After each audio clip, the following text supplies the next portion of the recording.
मशरिक़ वुस्ता में ईरान आखिर इतनी चौंकाने वाली ताकत बनकर कैसे उभरा है? ईरान इतना ताकतवर कैसे हो गया है? जिस ईरान पर हमेशा से पाबंदियां रही हो, जिस ईरान को हमेशा सुपर पावर अमेरिका ने दबा कर रखा हो, जिस ईरान पर हालिया दिनों इजराइल ने बड़ा हमला किया हो, वो ईरान आखिर इतना ताकतवर कैसे है? ईरान के सुप्रीम लीडर आयतुल्लाह खामनेई इतना ज्यादा उनका खौफ डोनाल्ड ट्रंप या फिर बिन्यामिन नेतन्याहू को क्यों है? दुनिया की बड़ी ताकतें ईरान के सुप्रीम लीडर से आखिर क्यों डरी हुई हैं? आज इसी को हम समझने की कोशिश करेंगे। दरअसल चाहे ताकत की बात की जाए, हिकमत अमली की बात की जाए या फिर फौजी ताकत की बात की जाए, मशरिक़ वुस्ता में अगर किसी एक मुमकिना जंग को सबसे ज्यादा खतरनाक, पेचीदा और आलमी सतह पर असरअंदाज समझा जाता है तो वो है ईरान और इजराइल के दरमियान बराह रास्त तसादुम। और यह जंग सिर्फ दो मुल्कों तक महदूद नहीं रहेगी, बल्कि इसके असरात पूरे खित्ते और पूरी दुनिया तक एक तरह से फैल सकते हैं। दरअसल इसमें ईरान इतना मजबूत कैसे है? ईरान अब 1980 के बाद वाला, जिस तरह से ईरान की तरफ से खुद बयान आया, ईरान के जो आर्मी चीफ है उन्होंने खुद बयान दिया कि अब ये 1980 वाला ईरान नहीं है, बल्कि ये 2025 और 2026 वाला ईरान है। ये ईरान बदल चुका है और इसके साथ ईरान की जो ताकत है वो भी काफी बढ़ चुकी है। दरअसल ईरान के ज्योग्राफी और उसकी स्ट्रेटेजिक जो पोजीशन है उसे भी समझना होगा। ईरान तकरीबन 16 लाख मुरब्बा किलोमीटर पर फैला हुआ है, 8 करोड़ से ज्यादा यहां पर आबादी है और इसी वजह से खलीज फारस या अबनाए हुर्मुज पर असर और रसूख भी इसका है और हमला करना यहां पर बहुत मुश्किल है। इजराइल की अगर बात करें, सिर्फ 22,000 मुरब्बा किलोमीटर पर फैला है और सिर्फ 1 करोड़ की आबादी है। इसी वजह से यह माना जाता है कि इजराइल के मुकाबले में जो ईरान है वो कहीं ज्यादा एक तरह से मजबूत है। तो ईरान अब पहले के मुकाबले में काफी मजबूत है और ईरान की फौजी ताकत भी अब पहले के मुकाबले में कहीं ज्यादा मजबूत नजर आती है।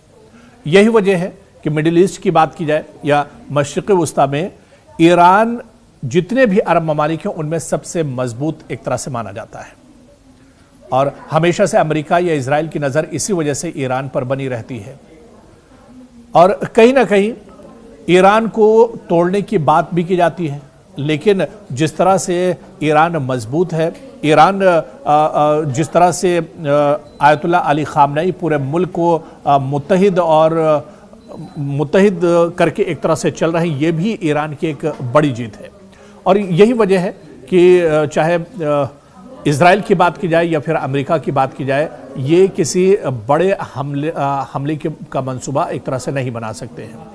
और अब फौजी साजो सामान की बात की जाए, जंगी ताकत की अगर बात की जाए, तो जिस तरह से हमने आपको डिटेल में बताया कि किस वजह से, चाहे एयरक्राफ्ट की बात की जाए, चाहे ड्रोन्स की बात की जाए, मिसाइल की बात की जाए या फिर इसके अलावा जंगी जो शिप है उसकी बात की जाए, इन सभी साजो सामान में जो जंगी साजो सामान है उसमें ईरान कहीं ज़्यादा अब एक तरह से मजबूत हो गया है। तकरीबन 5 लाख पासदारान इनकलाब की फ़ौज है जो सबसे ज़्यादा मजबूत और ताकतवर एक तरह से माने जाते हैं और किसी भी मिशन पर, किसी भी टारगेट पर इन्हें अगर लगाया जाता है तो ये इसे अंजाम तक पहुंचाते हैं। और यही ताकत यानी पासदारान इनकलाब की जो बड़ी फ़ौज ईरान के पास है, यही सबसे बड़ी दरअसल ताकत है ईरान की और इसी के सहारे ईरान किसी भी बड़े टारगेट को एक तरह से अंजाम देता है। पिछले दिनों 12 दिनों की जो जंग हुई उसमें भी ईरान ने दरअसल पीछे नहीं हटा, बल्कि ईरान डटा रहा और ईरान ने मुंहतोड़ जवाब इजराइल को दिया था।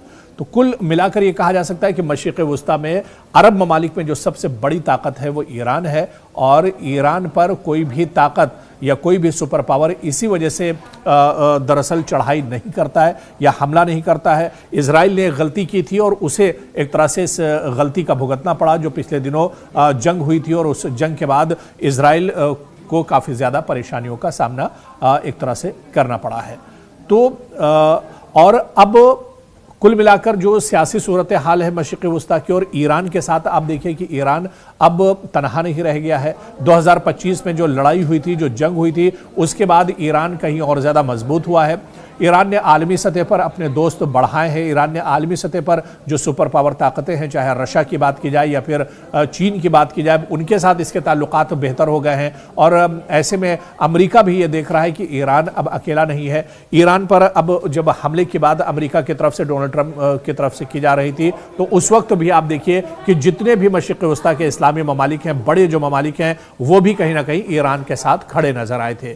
तो असलहे के साथ साथ जो आलमी सियासत है उसमें भी कहीं ना कहीं अब हिस्सेदारी ईरान की बढ़ी है और ईरान अब आलमी सतह पर भी अपने आप को एक तरह से मजबूत कर रहा है। जिस तरह से हंगामा इजराइल के अंदर था, उथल पुथल ईरान के अंदर थी, इस बीच में आप देखिए कि पूरी दुनिया से आवाज़ उठ रही थी। हिंदुस्तान में भी आप देखिए कई जगहों पर ईरान के supreme leader Ayatollah Ali Khamenei के हक में एहतजाज हुए, ईरान की सरकार के हक में एक तरह से एहतजाज हुए। तो अब दुनिया के नक्शे पर भी और दुनिया की सियासत में भी हिस्सेदारी ईरान की बढ़ी है और इसके अलावा जंगी जो ताकत है वो भी अब ईरान की बढ़ी है। और इसी वजह से इजराइल हो या अमेरिका, कोई इतनी आसानी से नहीं सोच सकता है कि ईरान पर हमला किया जाए और ईरान को पस्त किया जाए।